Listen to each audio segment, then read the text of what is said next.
was saying that we are going to discuss about centripetal acceleration today, and let us say we have two objects.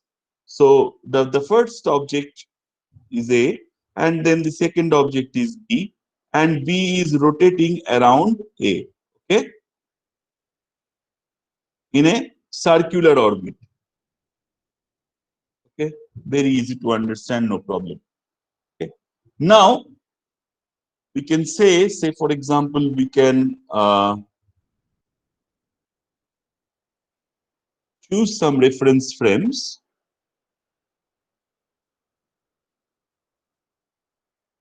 This is X, this is Y, and at a particular instance, let us say that the object B makes an angle of theta with x-axis, okay? And then I can imagine that so the B is rotating, right, as I said, around A, so it will have a linear velocity. So the linear velocity will be parallel to the tangent of the orbit, okay, at any instance. Let us say the linear velocity is V. We can essentially resolve V into two components. One is parallel to X. Okay. Let us say that component is Vx, and then one component which is parallel to y-axis. Let us say that component is Vy. Okay. And this distance, I mean the radius of the orbit is small r. So you know about this very fundamental relationships, or very preliminary relationship. For example, V is equals to R omega, where omega is angular velocity, right?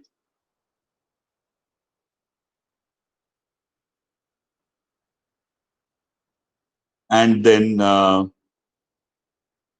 theta is equals to omega t, if t is the time taken to cover the distance theta, right? Now we can write down Vx is equals to minus t sine omega t. Okay. Why minus sign is the same logic that we had explained to deduce our gravitational formula, and we can further simplify this equation as RW sine omega t. Similarly, we can write down Vy. Vy will be is equals to V cos omega t, okay? And can simply write down RW cos omega t. Okay. So now this is how I have defined V. Okay. Now, if I draw the same picture and try to reduce centripetal acceleration, what I can do is, so I will need this picture, so I will draw it here. My x-axis, y-axis. This is where A is, and of course, this is my circular orbit. Here is B. Theta. It's the same theta, okay? Now, as you know, centripetal force is essentially responsible to pull this particular object B towards the axis. I mean, it's the inward force that keeps this particular object B in the orbit, right? So it has to be pointed inward. Okay. So let us say the centripetal acceleration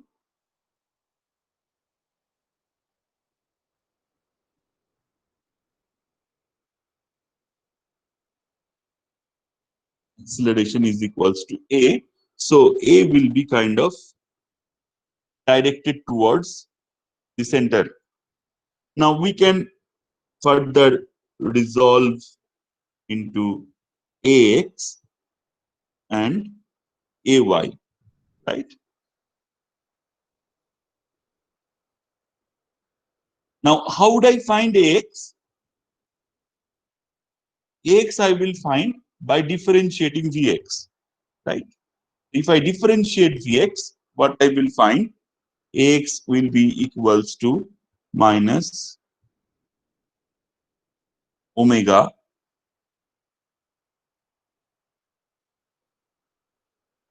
d, sorry, minus omega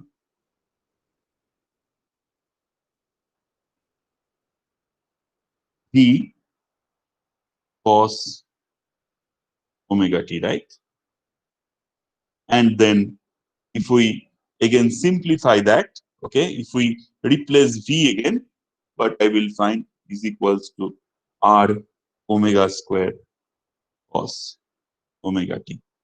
Similarly, ay I will find by differentiating vy, and I can write down will be equals to minus r omega square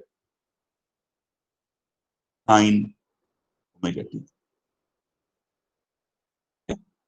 So now, if I try to find out the value of a will be over of x square ay square, and then that if I put these two values, I will find is equals to omega square r. So this is one of the important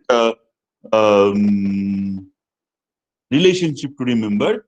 A is equals to omega square r. Okay, that is my centripetal acceleration.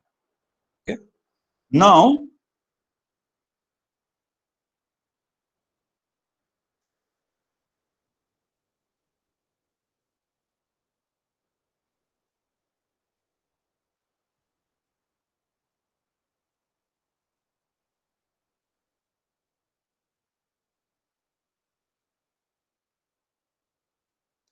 so centripetal acceleration is always equal and opposite to centrifugal acceleration, right?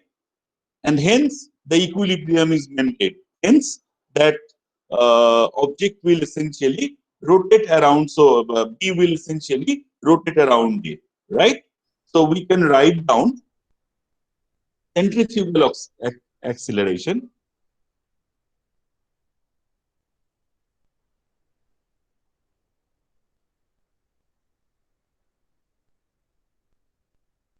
yeah, AC is also omega square R, or this can be written down as d square by R as well. Now let us say UC is my centrifugal potential.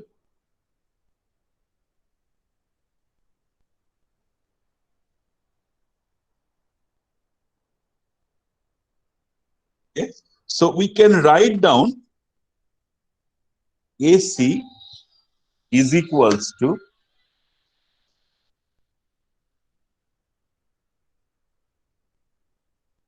minus EUC dx, okay,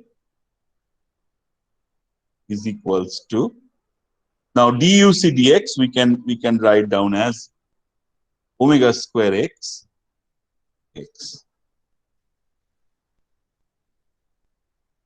Okay. Now if I just draw the, I mean, maybe I should have drawn that before because I might not remember that figure again. So this is what we are talking about.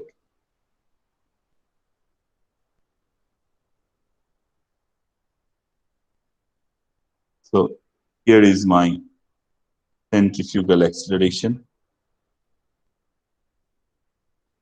Now let us say this angle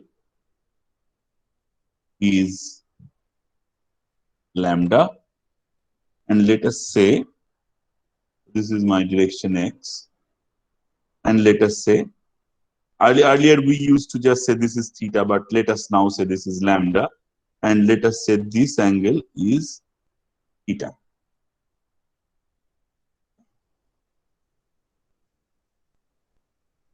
So then we can write down UC is equals to half omega square x square. Yeah. And here you can see that I can express x in terms of lambda and r. Yeah. So half omega square r square cos square lambda and half omega square, or it can be simply written down as half omega square r square sine square theta. Okay. So if you consider this in terms of the earth, then lambda is nothing but your latitude, and theta is actually called, which is 90 degree minus lambda, is called colatitude. Okay. So this is another important equation to remember.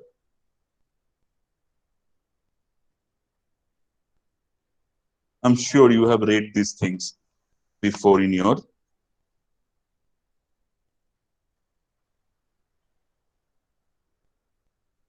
high school physics. If not, please refresh them. Now, let us say that here is my sun, okay, and there is a planet, and for for simplicity, let us just say that this is a circular orbit. Okay, there is a planet P,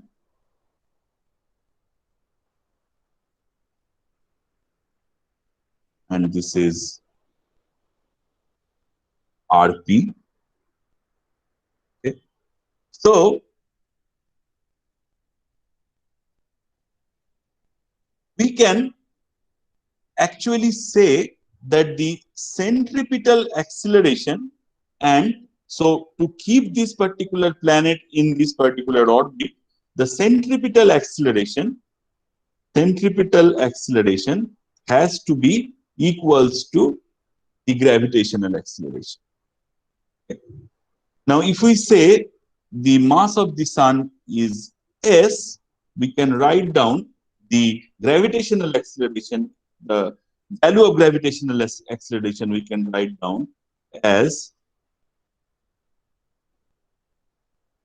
G, you remember, S by RP square, right? So this is the expression for gravitational acceleration. And similarly, centripetal acceleration can be written down as omega square RP. Now, omega is my angular velocity. So we can write down, so what is the total perimeter? The total perimeter by the time period will provide me my omega. Okay, so we can write down 2 pi by Tp, right? 2 pi is my 2 pi by Tp. So Tp is, so omega is my angular velocity, and Tp is my time period, right?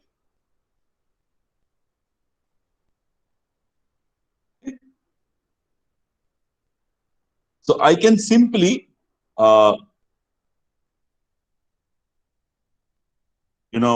replace omega is equals to 2 pi by Tp whole square Rp. And then if I do the simplification, what I will find out, Rp cube by Tp square is equals to GS by 4 pi square, right? Rp cube by Tp square is equals to GS by 4 pi square.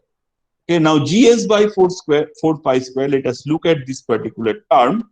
But I observe that G is a constant, right? The mass of the sun is constant, and of course, this is pi, so pi is constant. So this is constant, right? So we can write down R cube is directly proportional to Pp square. Now, what is this equation? Can you tell me? What is this equation? Anyone? Kepler's law. Kepler's third law. So this is, again, we have come to Kepler's third law.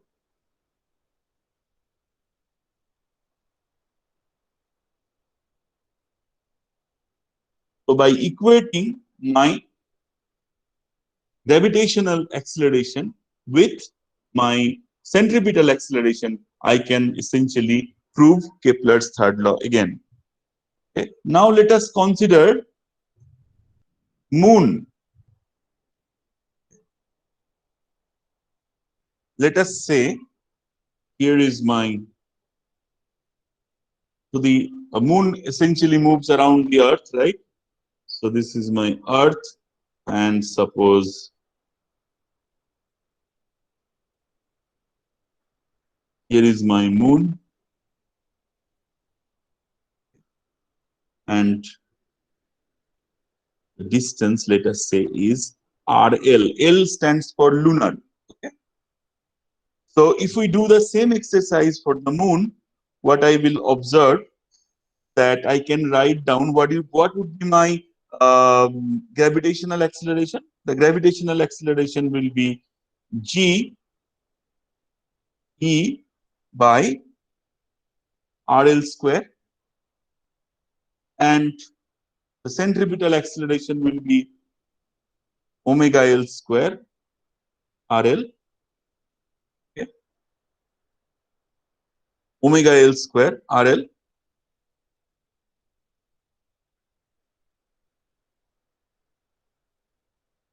Right. So we can actually simplify this equation a little more. So we write down G E by RL square. We're introducing capital R is my radius of the earth. Okay. By RL. I am just doing some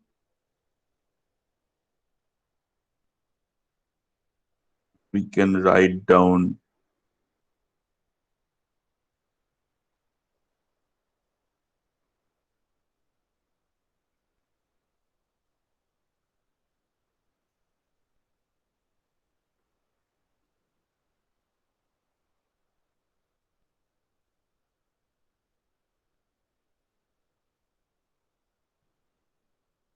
that, right? The moment. Done it right. Let me just check.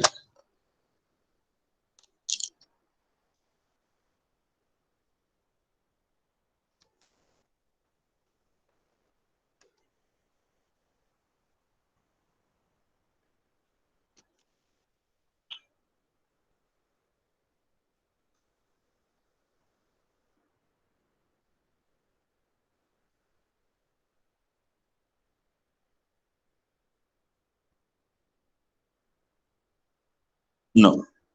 One thing I have made a mistake.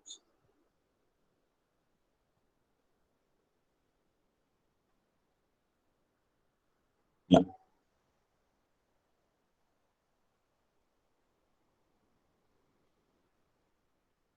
Right?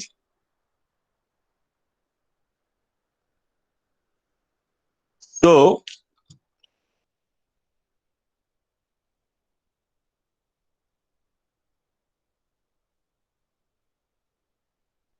we can write down the GE by R square. This is my AG, right? This is AG.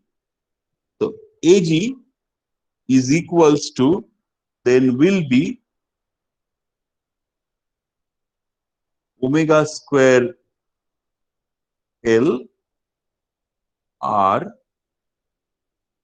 RL by R whole cube. So this is AG. So G by R square, R is the radius of the Earth.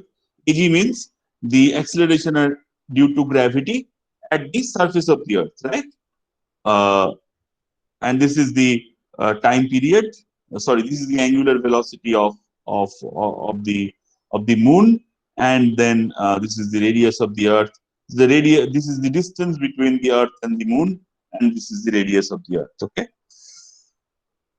Now, what we know that RL by R is around 60. Okay, so that means it's like 60 times more. The distance from the sun, from the Earth to the moon is 60 times more than the radius of the Earth. Time period T is around 27.3 days. Okay, and during Newton's time, people used to think that the Earth had a radius of 5500 kilometers. Now, if you put these values here, what I will find, Ag will be equal to around 8.4 centimeter per second square. Okay. This is how, using this equation also, Newton calculated the gravitation, the acceleration due to gravity. Now, of course, he did not have a true value for the radius of the Earth, okay. But the rest of it was pretty much, I mean, were more precise. Okay. So now, if you actually replace 5500 with 6371 kilometers, so now if you, in case of 5500 kilometer, we put 6371 kilometers, we can calculate that Ag will be around 9.81.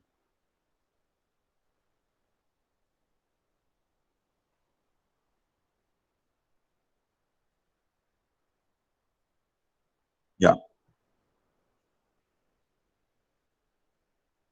Sorry, I've written centimeter. My apologies. 8.4 meter per second square. 9.81 meter per.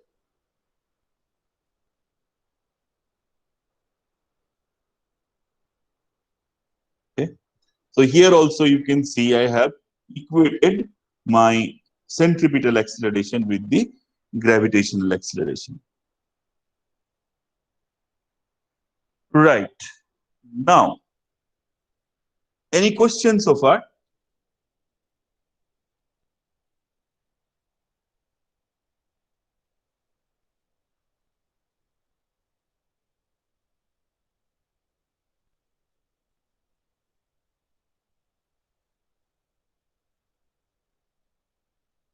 I'll discuss that in a moment, Kevin, about this. But yeah, let's stick to the topic of discussion right now. Any questions so far?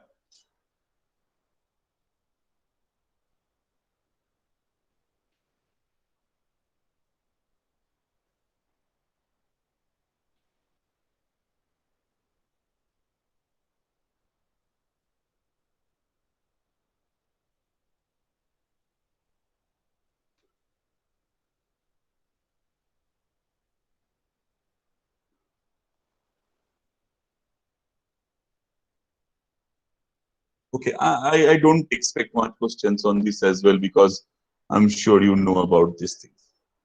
Right. Now, I am going to introduce one of the most fundamental concepts that we will require in this particular subject, okay? In the gravitational techniques, okay, and that is what we call as international reference spheroid. Please understand this properly.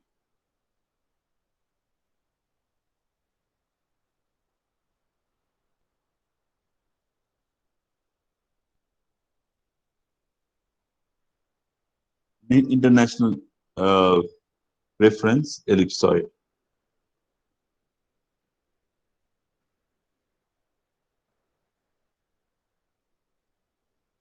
All right.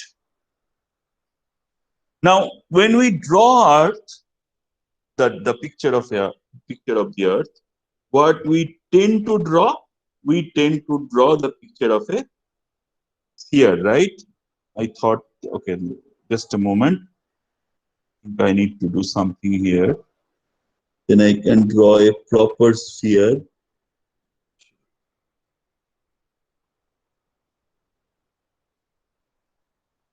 The way we try to draw the picture of a picture of the Earth, we tend to draw a sphere, right? So, in few of the subsequent lectures, we are trying to understand. We will try to understand what is the actual shape of the Earth. Okay. And to do that, we will follow the steps of how scientists have approached this particular problem. So, the sphere is an idealized generalization of the Earth's shape. And we all know that Earth is not a perfect sphere. So, what we can do to actually constrain the shape of the Earth in a better way. Okay? And you must have heard that there is something called GPS, yeah? And you use GPS in one form in your mobile phones, okay? And GPS stands for what? Can you tell me what GPS stands for? Can anyone tell me what GPS stands for? Global Positioning System. Okay? So it essentially positions, so it's Global Positioning System. Okay? And how it is controlled? It is controlled from the satellite. Okay? So we have plenty of satellites around the Earth. Okay? And then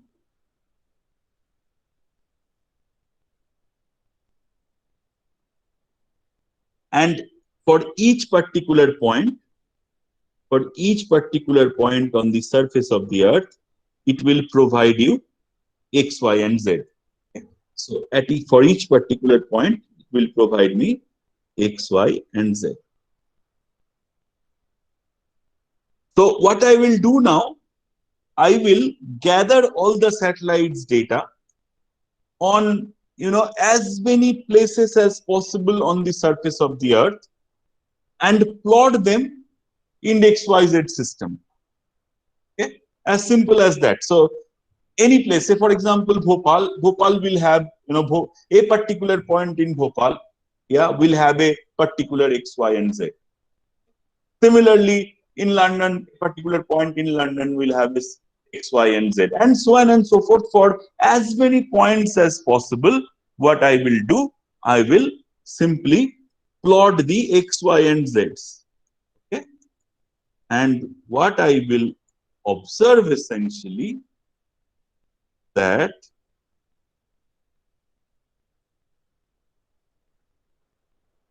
I could not draw it properly. Let me just draw it properly. So I will plot these X, Y, and Zs.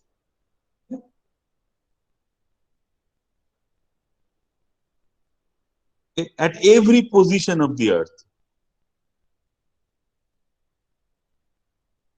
from the satellite data.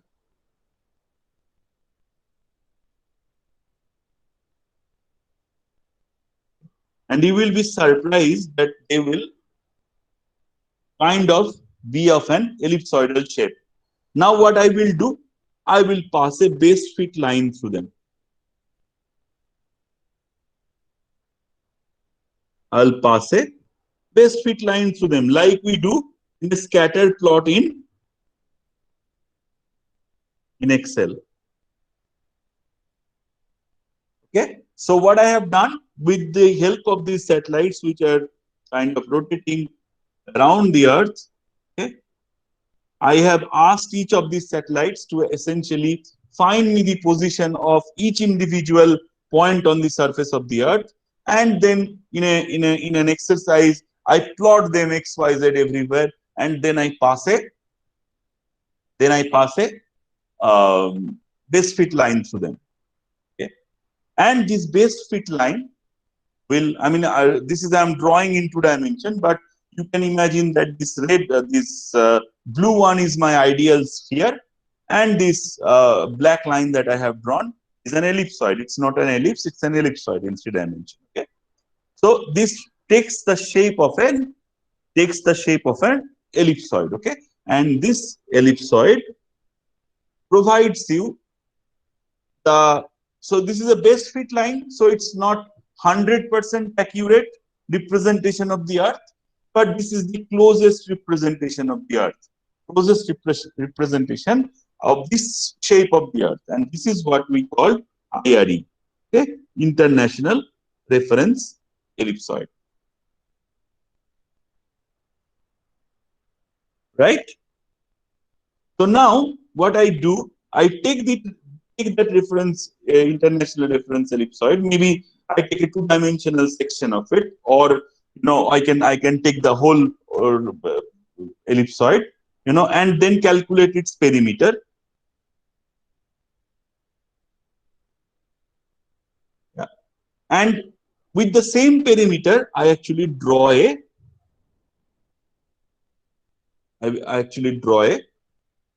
sphere. Okay. Or if you want to understand in 2 dimension, if I just think of this ellipse, I calculate the perimeter, and with the same perimeter, I draw a circle. Okay. And if I draw a circle and keeping the center of the ellipse and the center of the circle together, what I will observe, and let us say, so this distance, so this is R. Okay. So this is my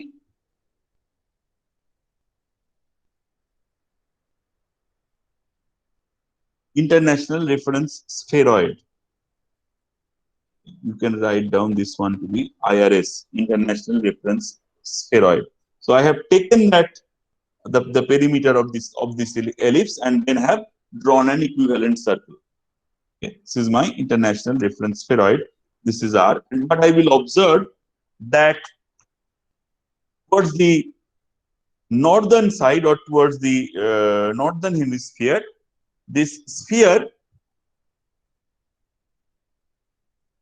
so suppose this particular length is C, okay, and this, let us say this length is A. What I will see that R minus C is around 14.2 kilometer, and then I will also see that A minus R equals to 7.1 kilometer. Okay. So the international reference ellipsoid is compressed towards the North Pole and the South Pole by 14.2 kilometers, and it is bulged in the equatorial region by 7.1 kilometer. So compressed at pole, so IRE is compressed with respect to the sphere, yeah,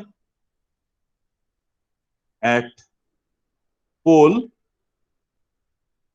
both the poles, right, by 14.2 kilometers, and bulged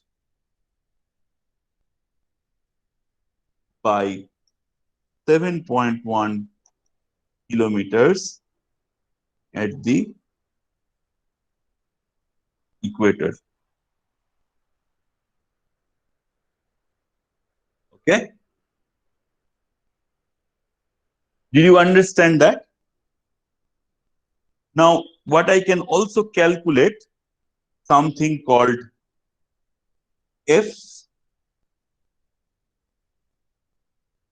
and F will stand for flattening of the IRE, and that will be essentially is equals to A minus C by A. So this is A, right? A minus C by A, and that will come in the order of 3.5287 into 10 to the power minus 3.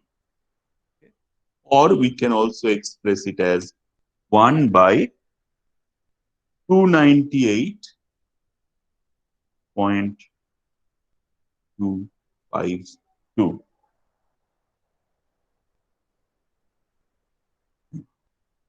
This is the flattening of the international reference ellipsoid. Okay.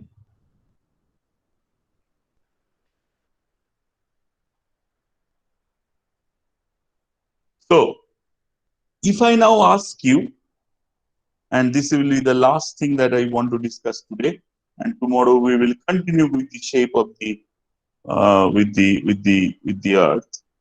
If I ask you one thing, that here is my perfect sphere,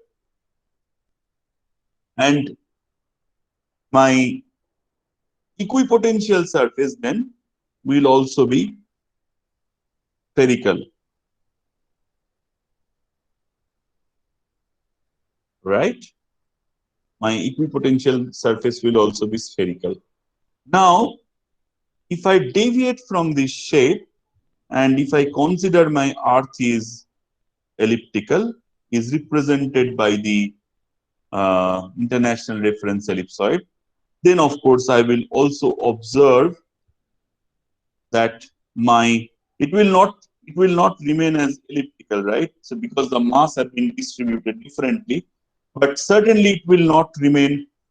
So certainly it will not remain. The equipotential surface will certainly be deviated from a perfectly concentric ring around the Earth. Okay. Now, if I imagine the actual shape of the Earth, okay, which is even more complicated than this, maybe I don't know. This have been more of an ellipsoid because of that. If I actually think about the actual shape of the Earth, I'm not saying like this, but whatever it is, then that will also be reflected in my equipotential surface. And this distortion in the equipotential surface will form the basis, the distortion in the equipotential surface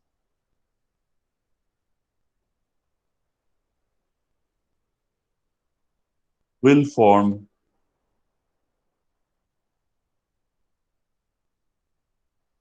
the basis for gravitational techniques.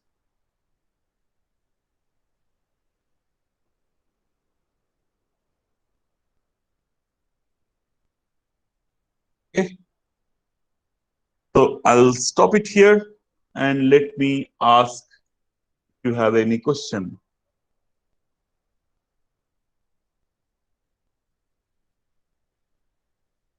What is that? Formula given for flattening is same as ellipticity. Any reason new name? Yeah, because it is flattened at the pole. I mean, this is more of a what should I say?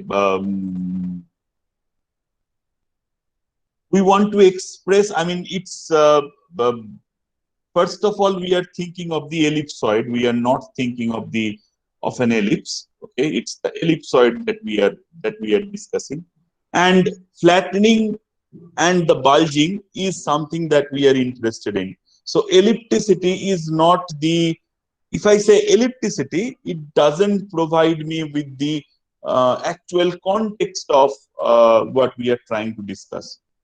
So we are trying to essentially put forward the concept that the Earth is flattened at the pole and it's bulged in the equator. Hence, the name flattening is given. Anything else? Or was it clear how the IRE is actually conceptualized? So which means that we didn't know of the IRE before the GPS system? No, that's true. That So is we absolutely didn't, correct. so we till then we assumed that the Earth was completely spheroid. Yeah, Okay. yeah, but maybe we had some idea about some theoretical model. There could have been some, but and what is the basis of such theoretical model? We will discuss that. Essentially, you think of a mass, yeah, which is semi-fluidic, which is rotating, right? So if you take, like, if you have done pottery, you will see that if you take a viscous piece of clay and rotate, you see the flattening, right? So some theoretical understanding people could have had, but the actual construction of the international reference ellipsoid only came after the satellite data.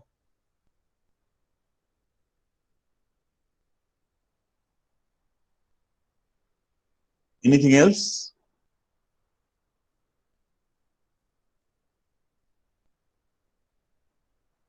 So this is applicable for all planets and stars that would be rotating, right?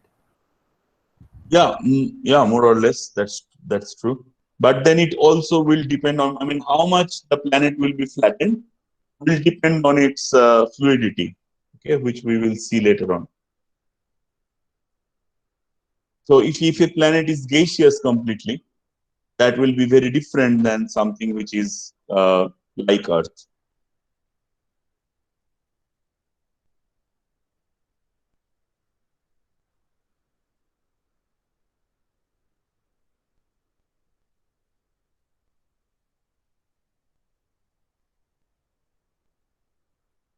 But the shape, I mean, the shape of the Earth is most well studied for uh, for obvious reasons, right?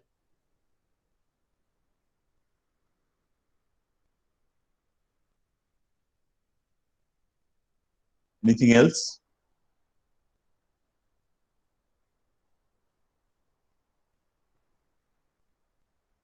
Okay. If not, then I will see you tomorrow, and we will continue with the shape of the Earth further. All right. Thank you. So there was Coven's question, which What you was the question? Oh yeah, right, right. My apologies. In the presentation, sometimes it failed. Some topics were dragged too much just to give enough content for each speaker. Any suggestion regarding that? Yeah, I felt also the same. Yeah, but it's in an ideal situation. Of course, everybody of you will not speak, but here there was also a component of giving everyone opportunity. Hence, we had to do that. Maybe in the next assignment when you have presentations, I will put smaller teams. I mean, the number of team members will be less, so that you really have something substantial to say. So that is something I have already thought about. So that I will do. The only thing is there will be more presentations, and then I have to listen to the same presentation for few more times. But that's fine with me. Okay. We will do that. Will that help, Kavin?